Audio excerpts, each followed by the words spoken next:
azukwazabigeza azukwazabikora nubwo uru rugendo rukomeye azukwazabigeza azukwazabikora nubwo uru rugendo rukomeye. twongeye gushimira Imana kuko Imana ariyo kwizerwa, yongeye kutubonera uyu mwanya wundi w'uyu munsi wacyo ku wa kabiri kugira ngo twongere dusangire ijambo ry'Imana. Nubwo bitoroshye muri iki gihe ndetse abantu benshi bari mu mazu, ariko ndizera yuko nacyo gishobora no kuba igisubizo, kuko ijambo ry'Imana ravuga ngo byose bifatanyiriza hamwe kutuzanira ibyiza ku bakunda Imana. Ushobora kuvuga ngo ni gute byose byafatanyiriza hamwe kutuzanira ibyiza kandi wumva abantu barimo bapfa ndetse n'abandi imibare ikomeza kwiyongera. Icyo twizera tudashidikanya nuko Yesu Kristo ashoboye byose. Ku cyumweru twaganiriye inyigisho ivuga ku gitondo cy'ihumure, ndagira ngo tujye gukomeza n'ubundi dusangira iryo jambo ry'Imana, aho twari tugeze ku cyumweru mu nyigisho yacu. Dukomereze aho ngaho none tureba imyumvire y'intumwa cyangwa imyumvire y'intumwa. Turajya kubirebera muri cya gitabo aho twari turi, n'ubundi niho tujya gukomereza mu gitabo cya Matayo ibice ni 28. None turajya ku murongo wa 16 tureba imyumvire y'intumwa uko yari imeze nyuma yo kuzuka. Imyumvire y'intumwa nyuma yo kuzuka. Reka tubanze dusenge. Data ushoboye byose, Data wo kwizerwa, Imana Nyiringabo, twongeye kugushimira umunsi mwiza nk'uyu nguyu utuboneye. Turagushima ko waturinze iyi minsi yose, turagushima kuko n'uyu munsi turi bazima. Maze Mwami tukuraritse kugira ngo Data uyu mwanya tugiye gusangira ijambo ryawe. Ndasenze kugira ngo imitima yacu ibashe kumva, kandi nsengeye Mwami Imana ndetse abari mu bibazo bitandukanye, haba ibibazo by'uburwayi Mwami bw'icyorezo, turabasengeye mu izina rya Yesu. Mana dusengeye ndetse nabo ngabo Mwami bari kumwe n'ubwo bwandu, kugira ngo ubasange mu mibabaro yabo, ubasange mu gahinda kabo, ubasange mu kubabazwa kwabo. Urakoze Mana kuko uri Imana igira neza. Reka n'ukuri ndetse n'abari mu mazu Mwami mu buryo bwo kwirinda no kurinda bagenzi babo, turasenze kugira ngo ubabere Imana y'ihumure kandi ukomeze kubegera ndetse urusheho kuvugana nabo. Urakoze Mwami, iri jambo tugiye kuganira turasenze kugira ngo Umwuka Wera ahinduke umwigisha mukuru. Ni mu izina rya Yesu, amen.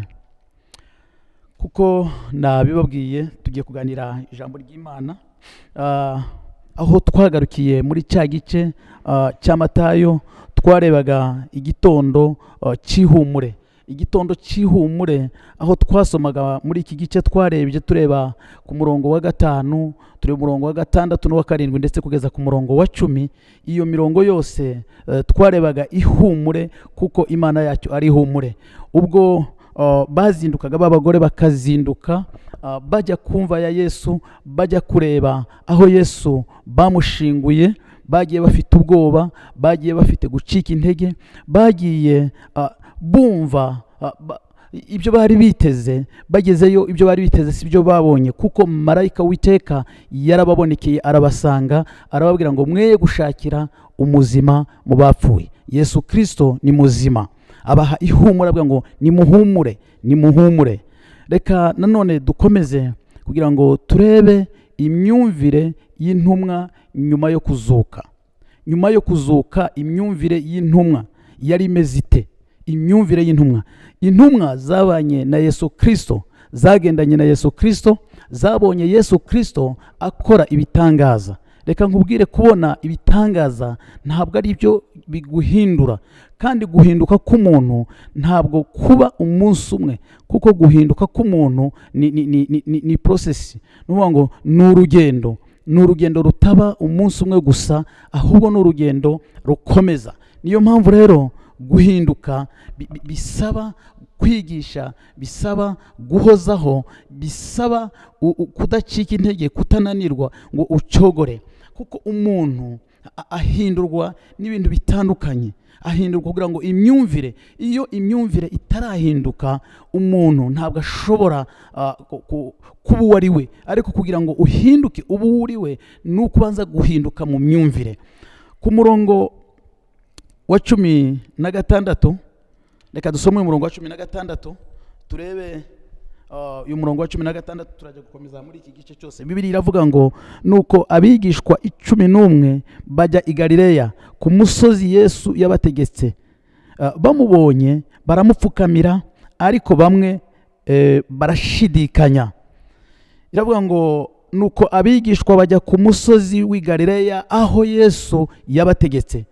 Ariko biravuze ngo Yesu ahageze, ngo bamubonye, ngo barapfukama, ikimenyetso cyo kumuramya. Barapfukama baramuramya, ariko ngo abandi barashidikanya. Iyi niyo navuze ngo imyumvire y'intumwa nyuma yo kuzuka. Imyumvire y'intumwa nyuma yo kuzuka yari imeze ite? Hariho gushidikanya. Ngo barashidikanya, bamwe batangira gushidikanya, baravuga ngo, ariko uyu ni we Yesu Kristo, uyu ni wa wundi twagendanye, uyu ni wa wundi twabonye acumitwa icumu, uyu ni wa wundi. Bari bafite gushidikanya muri bo. Ariko wibuke n'umwe muri bo, Toma, yaragiye ngo arashaka gukora mu nkovu ze, ashaka ngo reka nkore mu nkovu za, kwari ugushidikanya. Ngo barashidikanya. Harimo abigishwa bamwe bari bataragira kwizera, ngo kwizera guhamye. Kubera iki? Kubera ko barebaga imibabaro Yesu Kristo yanyuzemo. Batekereza, bagahindukira bakareba mu gihe gitoya Yesu Kristo wari ubambwe ku musaraba, Yesu Kristo bari bacumita amacumu. Ngo mu yandi magambo bari bafite ihahamuka, barahahamutse. Ntabwo ngo kuzuka byashoboka bite, kuko twamwiboneye, twabirebye n'amaso yacu, twabonye abambwa, twabonye bamutera amacumu, ndetse twabonye bamukurubana. Ngo abigishwa muri bamwe imyumvire yari itarahinduka, kuko kuri uyu murongo wa 16 iratweretse ngo bagiye aho Yesu yari yabasezeranije. Bari bafite isezerano Yesu Kristo yari yabasezeranije, ababwira yuko bagenda, ndetse yari yabibwiye Mariya na Magadalena, arababwira ngo nimugende mubabwire yuko tugomba guhurira i Galileya. Ariko bari bagifite gushidikanya. Na n'uyu munsi reka nkubwire, hari abantu ijambo ry'Imana bararyumva, hari abantu bakiriye Yesu nk'umwami n'umucunguzi, hari abantu banditse mu gitabo cy'itorero, ni abakristo, ariko nyamara baracyashidikanya. Gushidikanya ni ukuvuga ngo gushidikanya ni kimwe mu birwanya umuntu, kuko twabonye hariya, twabonye icya mbere bwari ubwoba. Bagize ubwoba bagatinya. Ubwoba bushobora kuza mu buryo bubiri. Hari ubwoba bushobora kuza ari ubwoba bwo gutinya, kuko biravuga ngo tugire ubwoba bwo gutinya icyaha. Ushobora kugira ubwoba bwo gutinya icyaha, ariko hari n'ubwoba butuma utabasha kuba uriwe, ubwoba butuma utabasha kugera aho wifuza kugera, ubwoba bukubuza kugera ku ntego yawe. Aba nabo abigishwa, muri aba bigishwa hariho bamwe bari bagashidikanya, baravuga ngo, ariko koko uriya ni Yesu, kuko bibukaga ya mibabaro yo ku musaraba, bakibuka uburyo Yesu bamufashe, bakibuka ibyo bamukoreye ku musaraba, bakibuka uburyo bamukururanye, bakibuka ibyo byose. Wibuke ba Petero bari bahari, ngo bagendaga bareba intambwe ku yindi uko bamukurubana. Ngo babonye ibyo byose, kubera izo mpamvu barashidikanya. Ku murongo wa 17, umurongo wa 17 uravuga ngo, bamubonye baramupfukamira, ariko bamwe barashidikanya. Umurongo wa 18, nuko Yesu arabegera avugana nabo ati, nahawe ubutware bwose mu ijuru no mu isi. Haleluya. Yesu arabegera arababwira ngo nahawe ubutware bwose mu ijuru no mu isi. Ni ukuvuga ngo ubutware bwose, ubutware bugendana n'ubushobozi. Ntuvuga ngo hari ubutware haba n'ubushobozi. Ntuvuga ngo ubutware bwose, Yesu yari atarabona ubushobozi bwose, yari atarahabwa ubutware bwose, kugeza igihe Yesu Kristo yagombaga gupfa akazuka. Amaze kuzuka, ijambo ry'Imana riravuga ngo azuka, ngo ndetse ngo ahabwa ubutware bwose, ngo mu ijuru ngo no mu isi. Niyo mpamvu iyo dusomye mu gitabo cy'Abafilipi igice cya 2 haratubwira ngo amavi yose azamupfukamira, ngo kandi n'indimi zose zigomba kwatura ku Yesu Kristo ari umwana w'Imana. Haleluya. Zigomba kwatura ko Yesu ari umwana w'Imana. Noneho ku murongo wa 18 arimo arababwira, umurongo wa 18 arababwira ngo nahawe ubutware, nahawe ubushobozi, ngo mu ijuru no mu isi. Kandi ubwo butware turajya kubona Yesu nibwo yahaye abigishwa biwe, kuko ijambo ry'Imana ritubwira ngo, Pawulo yabyanditse neza, aravuga ngo napfanye na Kristo ngo nzukana nawe, sinjye uriho ahubwo ni Kristo uriho muri nge. Kristo uriho muri twe. Iyo Kristo ari muri twe, ngo twapfanye nawe tuzukana nawe. Ubutware bwose Yesu Kristo yahawe, ngo ubwo niyo mpamvu Yesu Kristo yarimo aho inshingano, abaha inshingano nkuru y'umurimo wa Kristo, abaha inshingano ikomeye kugira ngo bagende mu isi yose. Murongo wa 18 reka nongere ngusome, ariko tujya gukomeza ku murongo wa 19. Umurongo wa 18, umurongo wa 18 watubwiye ngo nuko Yesu arabegera avugana nabo ati, nahawe ubutware bwose mu ijuru no mu isi. Ku murongo wa 19, nuko mugende muhindure abantu bo mu mahanga yose abigishwa, mubabatiza mu izina rya Data wa twese n'Umwana n'Umwuka wera. Ku murongo wa 19 aratanga rekomandasiyo, ngo aratanga inshingano ikomeye. Inshingano ngo nahawe ubutware, nahawe ubushobozi bwose mu ijuru no mu isi. Asigaye arababwira ngo nimugende mujye mu mahanga yose. Iri jambo rero kuvuga ngo nimugende, aravuga ngo nimuhaguruke mugende. Iyo urebye nyuma yo kuzuka kwa Yesu Kristo ukabona intumwa, imibereho y'intumwa, bahoze baramwe bakorera hamwe, ariko bageze igihe baratatana bajya impande zitandukanye. Rimwe na rimwe banagendaga atari mu bushake bwabo, bimwe havuye ndetse mu kutumvikana. Ariko wibuke yuko Yesu Kristo yababwiye ngo nimugende mujye mu mahanga yose, mujye ku isi yose, kuko namaze guhabwa ubutware bwose, kuko nahawe ubushobozi bwose. Kandi ubwo bushobozi Yesu Kristo yahawe, ubwo bushobozi ni nabwo nawe yaguhaye, nibwo yahaye itorero. Arakubwira ngo haguruka ugende, haguruka ugende. Haleluya. Haguruka ugende ujye mu mahanga, muhindure abantu bo mu mahanga yose, mubahindure kuba abigishwa banjye. Hari ibintu bitatu cyangwa se amagambo atatu Yesu Kristo, inshingano eshatu Yesu Kristo avuga kuri uyu murongo Yesu yahaye abigishwa be kuri uyu murongo wa 19. Icyambere yarabwiye ngo nimugende. Nuvuga ngo amaze guhabwa ubutware bwose, amaze guhabwa ubushobozi bwose.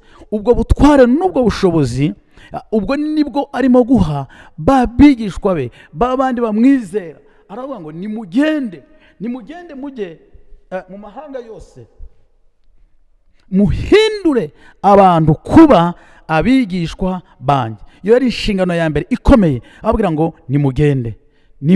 N'uyu munsi hari ijwi ry'Imana rikubwira ngo genda.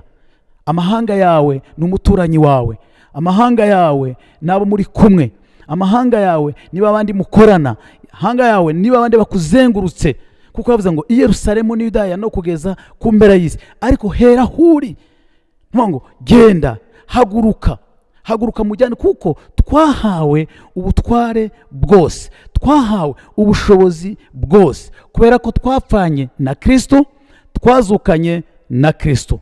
Niki utinya? Niki kigutinyisha? Niki kigutera ubwoba? Ko Yesu Kristo byose, umuririmbyi niko yavuze ngo byose yarabirangije ku musaraba, byose byararangiye. Nuvuga ngo ibyo kuducungura yarabirangije ku musaraba, ibyo kubabarirwa byose Yesu Kristo yarabirangije ku musaraba. Niyo mpamvu wa munsi muri ya magambo arindwi Yesu Kristo yavugiye ku musaraba, harimo ijambo rya nyuma yavuze ngo byose birarangiye, byose birarangiye. Gucungura umwana w'umuntu, iby'ibitambo birarangiye, iby'abatambyi by'ubutambyi birarangiye. Yesu Kristo yaje ari umutambyi, yaje ari igitambo. Yesu Kristo yarabirangije byose ku musaraba. Niyo mpamvu ngo byose birarangiye. Inshingano ya kabiri yabahaye, yaravuze ngo mubabatize. Yari inshingano yindi ya kabiri yahaga abigishwa be, yaravuga ngo mubabatize. Kubatiza ni ikimenyetso cy'ubumwe no kwitanga. Iyo tubatizwa cyangwa se iyo tubatiza, tukabatiza, ni ugupfana na Kristo no kuzukana na Kristo. Kubatizwa ni ikimenyetso cy'ubumwe. Ntuvuga ngo ubumwe biyunze na Kristo, ntuvuga ngo babaye umwe na Kristo. Abara babiri, ijambo ry'Imana rivuga ngo abara babiri yabahinduye kuba kubumwe. Ntuvuga ngo atwunga n'Imana Data, ntuvuga ngo dupfana na Kristo tukazukana na Kristo. Iyo ni inshingano ikomeye Yesu Kristo yasigiye cyangwa se yahaye abigishwa biwe. Arabwira ngo mugende, hanyuma nyuma yo kugenda abantu nibakizwa, avuga ngo mubabatize mu izina ry'Imana Data n'Umwana n'Umwuka Wera, ngo kandi icya gatatu ngo mubigishe. Niryo jambo rya gatatu. Navuze icya mbere ni mugende, icya kabiri mubabatize, icya gatatu mubigishe kwitondera ibyo nababwiye byose. Umukristo utarya ijambo ry'Imana, umukristo utiga ntashobora gukura. Iyi ni inshingano Kristo yasigiye abigishwa, ariko yasigiye ariyo torero, yasigiye itorero kugira ngo ryigishe, ritoze abantu, ribigishe kwitondera ibyo Kristo yazize avuze byose. Kuko Yesu yarabwiye ngo dore ndi kumwe namwe, ariko mbere genda, haguruka, Yesu Kristo ari kumwe nawe. Uhaguruke, Yesu Kristo azagushoboza. Ari igihe umuntu avuga ugatangira gutekereza ngo ariko ukareba ku bushobozi, ukareba ibyo ufite. Muri Bibiliya twereka abantu batandukanye ba Gideyoni bagerageza bakavuga n'umuryango bakomokamo ko ari uwo hasi cyane, ariko Imana yavuga ngo genda uko imbaraga zawe zingana. Haguruka, genda uko imbaraga zawe zingana. Nshuti mwene data, Imana yaguhaye ubutware, Imana yaguhaye ubushobozi, Imana yaguhaye imbaraga. Nuvuga ngo ibikenewe byose, ekipema yose, nuvuga ngo igufasha kujyana ubutumwa hirya no hino. Iyo package yose Yesu Kristo yarayiguhaye. Yesu Kristo yaguhaye ubushobozi. Navuze ngo ahari ubushobozi haba n'ubutware, ahari ubutware haba n'ubushobozi. Ngo niyo mpamvu Yesu Kristo yavuze ngo Imana Data yampaye ubushobozi, yampaye ubutware mu isi no mu ijuru, umurongo wa 20 ndagira ngo ariwe njya gusorezaho. Kuri uyu murongo wa 20 ariwe dusoreza w'igice cya 28, turimo turareba nyuma y'umuzuko abigishwa byose Kristo arimo kubabwira. Aravuga ngo mubigishe, murongo wa 20, mubigishe kwitondera ibyo nababwiye byose, kandi dore ndi kumwe namwe iminsi yose kugeza ku mpera y'isi. Ndi kumwe namwe. Haleluya.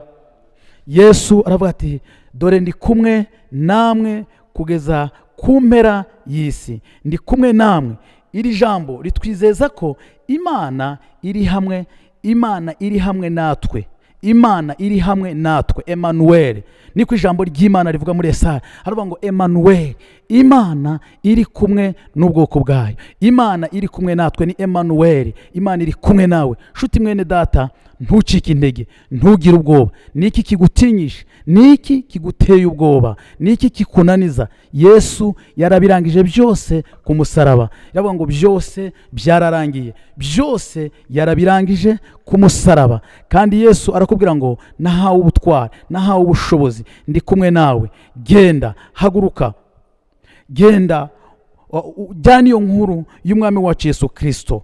Aravuga ngo iri jambo ritwizeza ko Imana iri hamwe natwe, Imana iri kumwe natwe. Emmanuel, Imana iri kumwe natwe. Emmanuel, Imana idahinduka. Emmanuel niko wa munsi muri Yesaya havuga ngo duhawe umwana w'umuhungu, ngo kandi ubushobozi, ubutware bwe buzaba ku bitugu bye, ngo azitwa Emmanuel.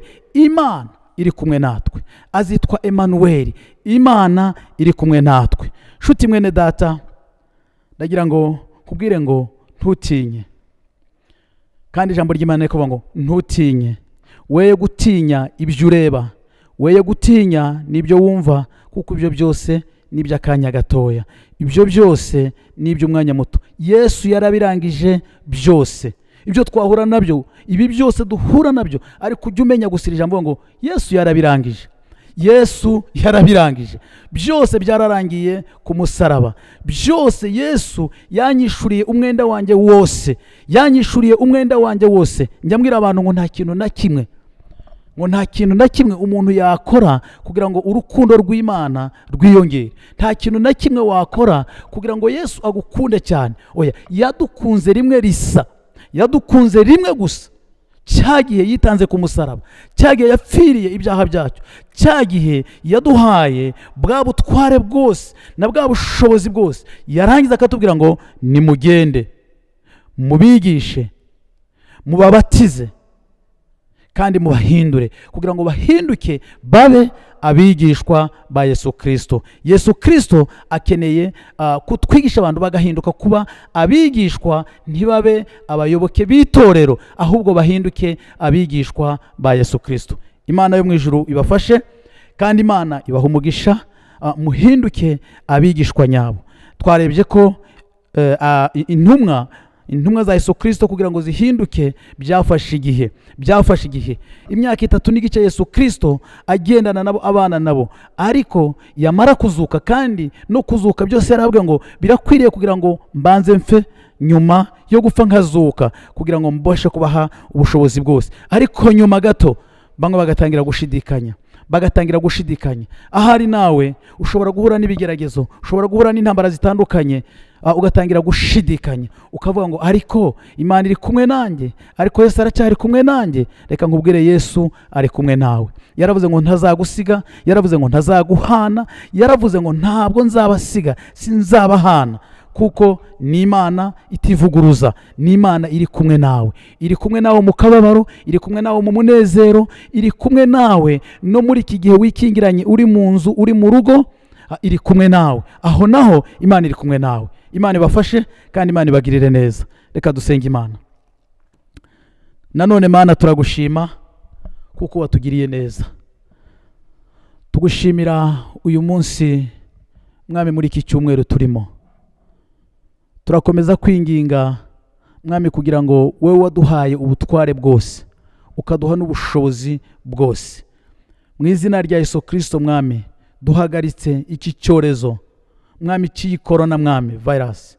Ntabwo twitaye aho cyaturutse, ntabwo twita Mwami Mana uko cyaje, ariko gusa twebwe duhagaze mu mbaraga no mu butware no mu bushobozi waduhaye. Turavuze ngo mu izina ry'Umwami wa Yesu Kristo uhagarike Mwami Mana, uhagarike ubwiyongere bw'iyi ndwara. Turasenze ngo mu izina rya Yesu, imbaraga zose z'umwijima, imbaraga zose za Satani, duhagaze mu ijambo ryawe, duhagaze mu kwizera Mwami mu ijambo ryawe, mu izina rya Yesu Kristo Mwami Mana. data turakwereka ndetse abo bose barwaye barimo bababazwa banyura mwami Imana mu bubabare bwo muri uyu mubiri, turasenze kugira ngo ukomeze imitima yabo kandi ukomeze kubihanganisha. Dusengeye igihugu cyacu ngo ukomeze kukirinda uburasirazuba n'iburengerazuba, amajyepfo n'amajyaruguru. Turasenze ngo mu izina rya Yesu Kristo ubuntu bwawe, kugirirwa neza guturuka kuri wewe, reka gutwikire iki gihugu mwami Imana. Dusengeye abayobozi b'igihugu kugira ngo ukomeze kubaha ubwenge buvi wawe mu izina rya Yesu Kristo, kugira ngo bakomeze kuyobora igihugu mwami bayobowe nawe. Turasengera mwami Imana umutekano, turasengera mwami Imana ndetse inzego zose kugeza mwami ku bayobozi b'imidugudu mu izina rya Yesu Kristo. Mana turasenze kugira ngo ukomeze kubayobora Mana, ufashe itorero ryawe ndetse no muri iki gihe mwami, reka nukuri data abantu ubaha inzara ubaha inyota mwami muri iki gihe bicaye bari mu ngo zabo, kugira ngo kibe igihe mwami cyo kumva ijambo ryawe, kibe igihe cyo gutekereza ku ijambo ryawe, kibe igihe mwami cyo gusabana nawe, kibe igihe cyo kukwegera, kibe igihe cyo guhindurwa, kibe igihe cyo guhindurirwa amateka mu izina rya Yesu Kristo mwami Imana. Data ndasenze kugira ngo ufashe buri wese abarimo kunyura mu bibazo bitandukanye, byaba ibibazo mwami Imana by'inzara bitewe n'imirimo no guhagarara ku kazi ku mirimo bakora. Ndasenze kugira ngo ubasange. Ni wowe Mana yacu ishobora byose, ni wowe Mana yacu izi byose, ni wowe Mana yacu idahinduka. Data turakwizeye kandi turakwiringiye. Urakoze mwami Imana, icyubahiro reka kibi cyawe mu izina ry'umwami wacu Yesu Kristo, amen. Imana ibafashe, Imana ibagirire neza, mugire ijoro ryiza.